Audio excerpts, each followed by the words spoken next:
So we are currently validating methods for a multi-facility rhino health project.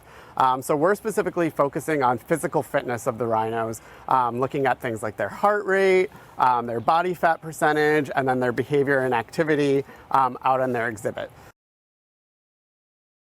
So the activity tracker is very similar to like a watch you would wear that measures your activity or your steps or your workouts.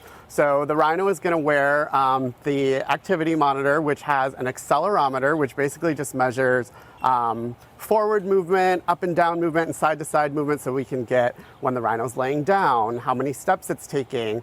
We can know how fast it's walking or running. If the rhino's rolling around in a mud wallow, we can read that behavior as well. So that'll tell us how the rhino is utilizing its space. Another factor of that is we have a GPS unit inside the activity monitor that will also tell us which areas of the exhibit the rhino is using. So we can combine that information to kind of tell us how the rhino is using its space, what it's doing for its day and night, and then compare different types of spaces to see which spaces encourage the most activity, the most natural behavior, what are preferred areas, those sorts of things. The data that we're hoping to collect across a range of facilities will hopefully tell us how rhinos behave differently across different types of habitats, from large to small and everywhere in between.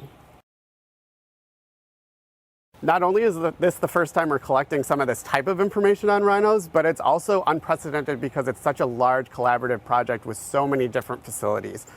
So for instance, this is the first time, as far as we know, anyone has ever attempted a bioimpedance or a body mass index measurement on rhinos using a biometric machine.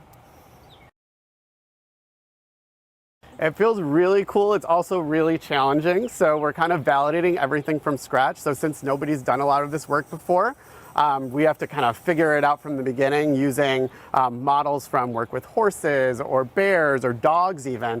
So we're kind of developing everything from scratch, which is really, really cool. And we're really hopeful that this is going to help out rhinos in managed care.